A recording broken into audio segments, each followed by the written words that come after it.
Salam sejahtera, salam sehat. Kita berjumpa lagi dalam pembelajaran logika dan kali ini topik kita adalah mengenai proposisi.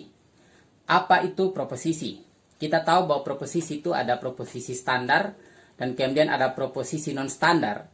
Namun kita kali ini hanya mempelajari tentang proposisi standar dan kita mulai dari definisi proposisi. Proposisi adalah statement atau pernyataan yang terdiri dari rangkaian term-term, yaitu term subjek dan predikat, yang dihubungkan dengan kopula, yang mengandung nilai benar atau salah. Misalkan, semua manusia adalah berdosa. Kata manusia adalah term subjek, kata adalah merupakan kopula, dan kemudian berdosa adalah predikat. Dan kemudian kata semua adalah quantifier. Nah, itu pengertian dari proposisi. Jadi jikalau sebuah pernyataan atau sebuah kalimat dia tidak mengandung nilai benar atau salah, maka itu bukanlah sebuah proposisi. Nah, kita kenapa mempelajari khusus tentang proposisi standar? Karena proposisi standar adalah proposisi yang digunakan dalam penalaran silogistik. Dan ada 4 bentuk dari proposisi standar. Yaitu yang pertama bentuk A yang disebut dengan universal afirmatif. Kemudian yang kedua adalah bentuk E, adalah universal negatif. Kemudian yang ketiga adalah bentuk I, merupakan partikular afirmatif. Dan kemudian yang keempat adalah bentuk O, yang merupakan partikular negatif. Nah, contohnya bentuk A, yaitu semua manusia adalah berdosa. Ini adalah bentuk universal afirmatif. Rumusnya adalah kalau kita misalkan simbolkan subjek dengan A dan kemudian predikat dengan B, maka rumusnya adalah semua A adalah B.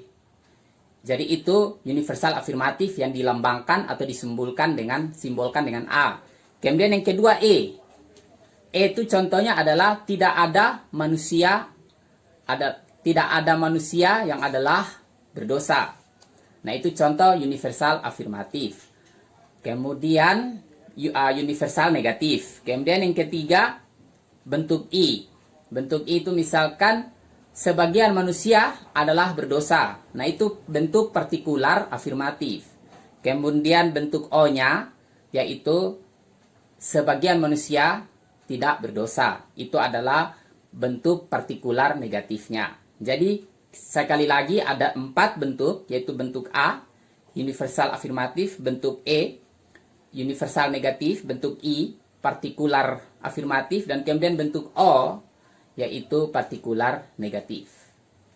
Keempat bentuk proposisi ini perlu kita pelajari, agar ketika kita belajar tentang membuat penalaran silogistik, kita bisa merumuskan proposisi dengan benar. Kalau kita tidak memahaminya dengan benar, maka pasti penalaran kita akan keliru. Nah, kemudian tadi saya juga singgung tentang quantifier. Misalkan universal afirmatif bentuk A, itu nilai quantifiernya adalah semua. Kemudian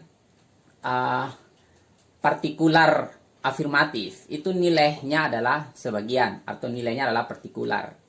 Itu nilai quantifiernya adalah sebagian. Jadi bukan bentuk semua atau universal. Nah, demikianlah pembelajaran logika pada hari ini, khususnya tentang proposisi. Saya berharap kita semua menyimaknya, dan kemudian kita mendalami lebih jauh tentang apa itu proposisi, agar kemudian ketika kita belajar tentang bagaimana membuat penalaran silogisme, kita bisa membuatnya dengan benar. Terima kasih, sampai jumpa lagi.